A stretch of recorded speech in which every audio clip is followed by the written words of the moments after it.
J'en ai assez de passer des heures à tenter de ranger ma maison et de toujours finir au même endroit, luttant contre le désordre qui semblait se multiplier. C'était frustrant. Je pensais toujours qu'un jour, je trouverais la solution magique qui transformerait l'organisation en habitude. Mais, dans la plupart des cas, tout ce que j'arrivais à obtenir, c'était un espace encore plus en désordre. Tu as déjà vécu cela? Ces rangements temporaires qui ne duraient même pas une semaine? C'est lors d'une visite à un temple japonais que j'ai réalisé que les réponses à mon combat contre le désordre étaient plus proches que je ne l'imaginais. Aujourd'hui, je vais partager avec toi 7 stratégies orientales simples mais puissantes qui ont changé ma vie et m'ont aidé à éliminer le désordre une bonne fois pour toutes. La première stratégie est la pratique de la gratitude. Commencer la journée en reconnaissant et en valorisant ce que j'ai déjà chez moi m'a aidé à voir chaque objet avec un nouveau regard.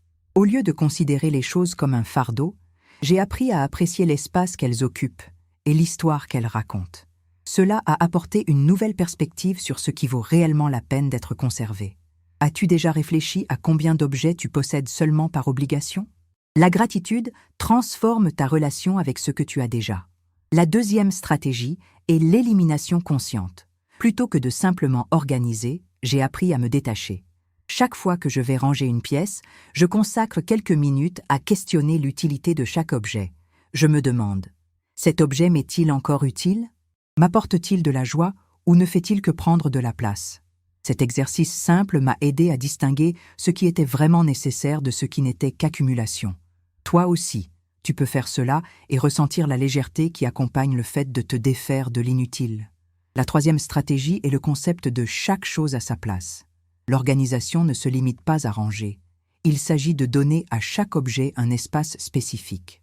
Quand tout a sa place, il est bien plus facile de garder la maison en ordre. J'ai commencé à attribuer un endroit à chaque objet que j'utilise régulièrement. Cela a non seulement simplifié le rangement, mais également facilité le nettoyage, car je savais exactement où chaque chose devait être. Avez-vous déjà essayé cette méthode? La quatrième stratégie est le nettoyage quotidien de 10 minutes. Au lieu de laisser le désordre s'accumuler, j'ai réservé un moment chaque jour pour effectuer un nettoyage rapide. C'est quelque chose que j'ai appris grâce aux pratiques orientales. En seulement 10 minutes, je réussis à remettre en ordre ce qui est hors de sa place, éliminant ainsi la sensation que le désordre est incontrôlable. Ça vaut la peine d'essayer, car la constance est la clé pour un environnement plus organisé. La cinquième stratégie est la pratique du « moins c'est plus ». Pour moi, cela a signifié repenser notre façon de consommer. Avant d'acheter quelque chose de nouveau, je me demande maintenant si j'en ai vraiment besoin et si j'ai déjà quelque chose de similaire chez moi. Cela m'a non seulement aidé à éviter des achats inutiles, mais aussi à maintenir mon espace plus dégagé. Vous est-il déjà arrivé d'acheter quelque chose que vous n'avez jamais utilisé? Cette réflexion peut transformer vos habitudes de consommation. La sixième stratégie est l'organisation par catégorie. Au lieu de ranger des pièces entières, j'ai commencé à m'organiser par catégorie. Par exemple, toutes les vêtements un jour, les livres un autre, et ainsi de suite. Cela rend le processus moins intimidant et plus efficace. En me concentrant sur une catégorie à la fois, je peux rapidement voir mes progrès, ce qui me motive à continuer. Vous pouvez essayer et voir comment cela aide dans votre propre organisation. La septième et dernière stratégie est l'importance de garder l'espace propre et aéré. La ventilation est essentielle. J'ai appris que laisser la lumière entrer et permettre à l'air de circuler aide à maintenir une ambiance légère et agréable. Cela améliore non seulement la qualité de l'espace, mais aussi ma mentalité. Un environnement propre et aéré est plus accueillant et apporte une sensation de paix. Avez-vous remarqué comment vous vous sentez dans un endroit comme ça? Ces 7 stratégies orientales ont changé ma relation avec le désordre et l'organisation.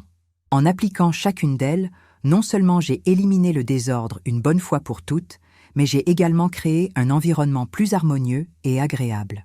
La transformation ne s'est pas produite du jour au lendemain, mais avec chaque petite action, j'ai réalisé comment ma maison devenait un foyer plus paisible. Si vous en avez assez des cycles sans fin de rangement, je vous invite à essayer ces stratégies. Cela pourrait être le début d'une nouvelle phase dans votre vie. Allons-y ensemble dans ce voyage de transformation. L'une des plus grandes leçons que j'ai apprises dans ce processus est que l'organisation ne concerne pas seulement les objets, mais aussi la façon dont je me relationne avec l'espace que j'occupe. Chaque petite modification a eu un impact significatif sur ma routine et sur la façon dont je perçois mon foyer. Par exemple, en pratiquant la gratitude, j'ai commencé à remarquer que chaque objet avait une histoire et un but. Il ne s'agissait pas seulement de choses que je possédais, mais de souvenirs et d'expériences qui méritèrent du respect. Cela m'a aidé à être plus sélective au moment de décider ce qu'il fallait garder et ce qu'il fallait laisser partir. Avez-vous déjà réfléchi à ce que chaque objet dans votre maison représente pour vous? Un autre point qui a fait la différence a été l'acte de simplement s'arrêter et observer. Un nettoyage quotidien de 10 minutes non seulement maintenait le désordre sous contrôle, mais me offrait aussi un moment de pause dans la journée. C'était un temps pour respirer, pour me reconnecter avec mon espace. Chaque jour, en voyant la maison un peu plus rangée, je ressentais une vague de satisfaction. Ça peut sembler simple, mais cette petite pratique quotidienne est devenue une habitude qui a apporté une nouvelle énergie à mon foyer. Avez-vous déjà essayé de réserver un moment juste pour vous connecter avec l'environnement qui vous entoure? La pratique du « moins c'est plus » s'est également étendue au-delà de l'organisation de la maison. J'ai commencé à appliquer ce concept dans d'autres domaines de ma vie. En repensant mes achats, j'ai réalisé que cela affectait aussi mon style de vie. Au lieu de accumuler des objets, j'ai cherché la qualité. Cela signifiait investir dans des pièces que j'aimais vraiment et qui s'adaptaient à mon mode de vie. Vous êtes-vous déjà rendu compte que posséder moins pouvait en réalité apporter plus de satisfaction? L'organisation par catégorie a été une révélation. Lorsque je me suis concentré sur une catégorie à la fois, non seulement cela rendait la tâche plus gérable, mais cela me permettait aussi de voir combien j'avais dans chaque domaine. En organisant mes vêtements, par exemple, j'ai réalisé combien de pièces je n'utilisais vraiment pas. Cela m'a conduite à une réflexion profonde. J'étais entourée d'options, mais je ressentais souvent que je n'avais rien à me mettre. Ce changement de perspective m'a fait comprendre que la qualité et l'utilité étaient bien plus importantes que la quantité. Vous êtes-vous déjà senti ainsi par rapport à votre garde-robe? De plus, l'importance de maintenir un espace aéré et propre est devenue une priorité. J'ai commencé à ouvrir les fenêtres tous les jours, permettant à la lumière et à l'air d'entrer. Cette simple action a eu un effet profond sur mon bien-être. Un environnement lumineux et ventilé apportait une sensation de renouveau et d'énergie. J'ai eu l'impression que l'atmosphère de la maison changeait, devenant plus légère et accueillante.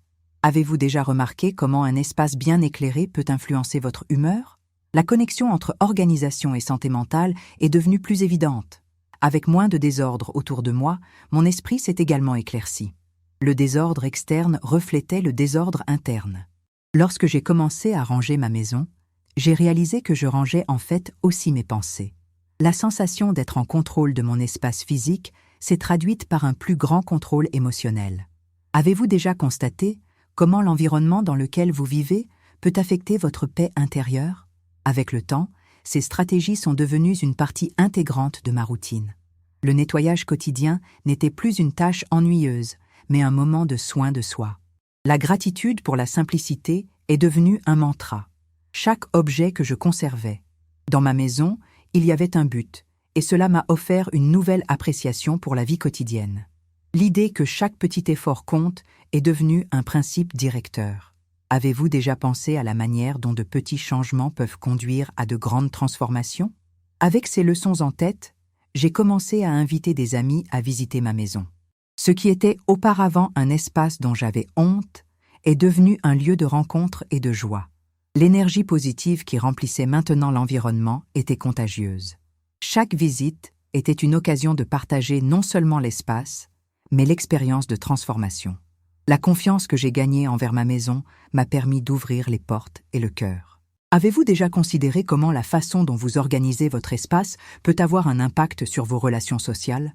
Ainsi, le minimalisme japonais est devenu plus qu'un ensemble de pratiques d'organisation. Il s'est transformé en un mode de vie. La simplicité et l'intention derrière chaque action ont apporté une nouvelle légèreté à ma vie. Désormais, chaque jour représente une nouvelle opportunité de valoriser ce que j'ai, d'éliminer ce qui ne me sert pas et de créer un espace qui reflète véritablement qui je suis. Ce parcours m'a enseigné l'importance de vivre avec un but et cette leçon est quelque chose que je compte emporter avec moi pour toujours. Êtes-vous prêt à commencer votre propre voyage de transformation?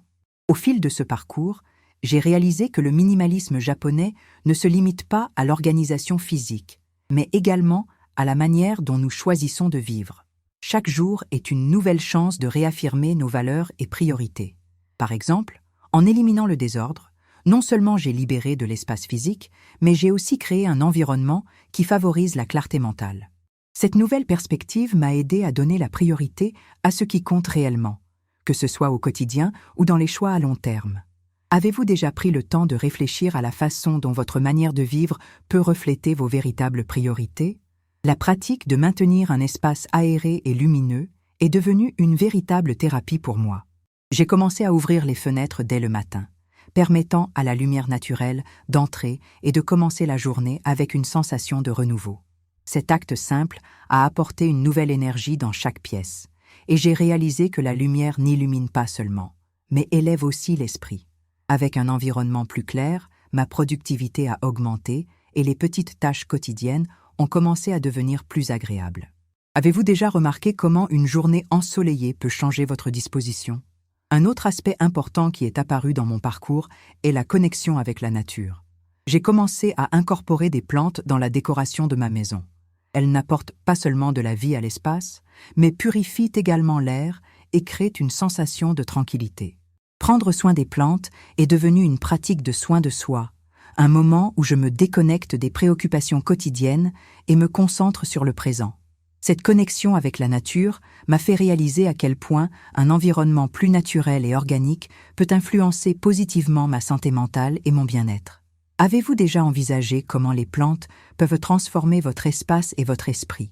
L'interaction avec les personnes qui m'entourent a également changé. Lorsque des amis venaient de me rendre visite, ce n'était plus seulement une question de partager un espace. C'était partager des expériences, des histoires et des moments. J'ai commencé à voir ma maison comme un lieu d'accueil, où chaque objet et chaque coin racontent une partie de mon histoire. Cela a apporté une nouvelle dimension à mes relations, où l'organisation et la simplicité sont devenues une extension de ce que je souhaitais partager. Avez-vous déjà pensé à la façon dont ouvrir votre espace aux autres peut enrichir vos connexions personnelles? La pratique du détachement s'est étendue au-delà des objets physiques. J'ai commencé à appliquer l'idée du « moins c'est plus » dans d'autres domaines de ma vie, comme dans les relations et les activités que je choisis de maintenir. J'ai commencé à réfléchir sur quelles personnes les engagements apportent réellement de la joie et de la valeur à ma vie. Cette analyse m'a appris à dire non à des situations qui me surchargeaient auparavant, me permettant de me concentrer sur ce qui compte vraiment. Cette nouvelle approche a procuré un soulagement émotionnel que je n'attendais pas. Vous est-il déjà arrivé de vous détacher de relations ou d'activités qui ne vous servent plus? Un des défis auxquels j'ai été confrontée était la pression sociale de maintenir une maison toujours parfaite. Au fil du temps, j'ai réalisé que je n'avais pas à me soucier de l'opinion des autres sur l'apparence de mon espace. Le plus important était que mon chez-moi reflète qui je suis et comment je me sens. Cette libération des attentes externes m'a aidé à créer un espace authentique où je peux être moi-même sans masque. Vous êtes-vous déjà senti coincé dans les attentes des autres concernant votre espace ou votre mode de vie? Avec la pratique du minimalisme, j'ai appris à apprécier les moments simples. Un petit déjeuner tranquille, un temps pour lire un livre ou simplement observer la pluie tomber par la fenêtre sont devenus des moments sacrés. Se focaliser sur la simplicité m'a fait réaliser que la véritable joie se trouve dans les petites choses. J'ai commencé à apprécier chaque jour comme une nouvelle opportunité de vivre pleinement, sans la distraction du désordre autour de moi.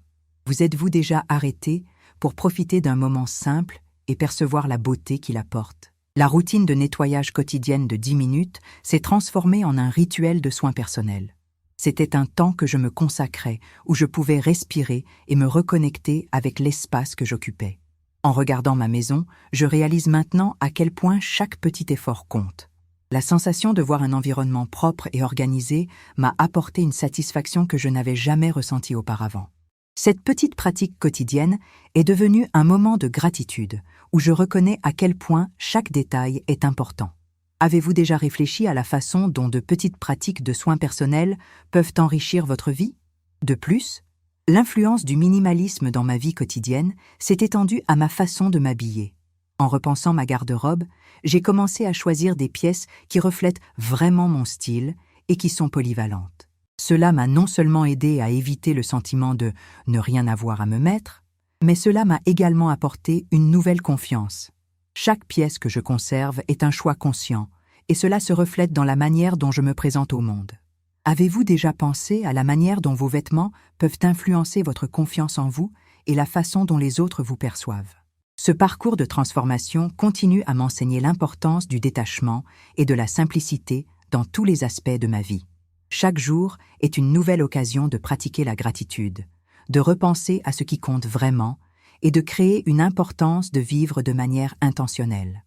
Chaque choix que je fais, de ce que je mets dans ma maison à ce que je décide de faire pendant mon temps libre, reflète une nouvelle conscience de ce que je valorise réellement. Ce changement de mentalité a non seulement simplifié mon espace, mais a également apporté de la clarté sur ce que je veux pour mon avenir. Avez-vous déjà pris le temps de réfléchir à la manière dont vos choix quotidiens façonnent la vie que vous souhaitez? La pratique du détachement est devenue un exercice continu. Il ne s'agit pas seulement de me débarrasser d'objets, mais aussi de me libérer de croyances limitantes et d'habitudes qui ne me servent plus. Chaque fois que je laisse quelque chose partir, je ressens une légèreté croissante, comme si je rejetais un poids que je portais sans m'en rendre compte. Cette libération m'a permis d'ouvrir de l'espace pour de nouvelles expériences et opportunités. Avez-vous déjà ressenti la joie qui découle du fait de vous débarrasser de quelque chose qui ne vous représente plus? Avec le temps, j'ai remarqué que l'organisation et la simplicité ont également eu un impact significatif sur ma santé mentale. Le désordre, qui semblait autrefois une constante dans ma vie, est maintenant une exception. Lorsque je fais face à des journées plus des challengers, la sensation de contrôle que j'ai acquise en organisant mon espace m'aide à gérer mon anxiété. Avoir un environnement propre et paisible est devenu un refuge au milieu du tumulte quotidien. Avez-vous déjà remarqué comment un espace organisé peut apporter une sensation de paix dans des moments de stress? De plus, j'ai commencé à appliquer les principes du minimalisme dans d'autres domaines de ma vie, comme mes finances. En simplifiant mes dépenses, j'ai appris à valoriser ce qui compte vraiment. Au lieu d'accumuler des choses, j'ai commencé à investir dans des expériences qui me procurent joie et valeur. Ce changement de perspective a non seulement amélioré ma santé financière, mais a également enrichi ma vie de façon que je n'aurais jamais imaginée. Avez-vous déjà réfléchi à la manière dont vos habitudes de consommation impactent votre bien-être? L'interaction avec mes amis et ma famille s'est également transformée. Avec la maison mieux organisée, les rencontres sont devenues plus agréables et amusantes. L'espace qui auparavant me faisait ressentir de la honte est maintenant un environnement accueillant, où je peux recevoir mes proches avec joie et confiance. Cette nouvelle dynamique dans mes relations m'a fait réaliser que la façon dont j'organise mon espace reflète la manière dont je me connecte avec les autres. Avez-vous déjà envisagé comment un environnement accueillant peut renforcer vos liens personnels? La simplicité se reflète dans chaque aspect de ma vie. En priorisant ce qui est réellement important, j'ai constaté que j'ai plus de temps et d'énergie pour les activités que j'aime vraiment. J'ai commencé à consacrer plus de temps à la lecture, à la méditation et à des moments de loisirs qui m'enrichissent. Cette nouvelle approche m'a apporté une sensation de réalisation et de contentement. La vie n'a pas besoin d'être remplie de choses pour être riche en expériences. Avez-vous déjà essayé de vous concentrer sur ce qui apporte vraiment de la joie à votre vie? Ainsi, le voyage du minimalisme japonais continue de m'enseigner la beauté de la simplicité et de l'intentionnalité. Chaque jour est une nouvelle opportunité d'appliquer ces leçons, de vivre avec un but et de créer un espace qui non seulement abrite, mais reflète aussi qui je suis. Je suis impatiente de voir où ce parcours va me mener par la suite. Es-tu prêt à embrasser la simplicité et à découvrir tout ce qu'elle peut offrir? Avant de partir, fais 2 choses maintenant. Abonne-toi à la chaîne et active la cloche pour recevoir les prochains messages. Et partage cette vidéo avec quelqu'un qui a besoin d'entendre cela aujourd'hui. Pour continuer, regarde la prochaine vidéo. Elle est déjà dans les cartes et aussi dans la description.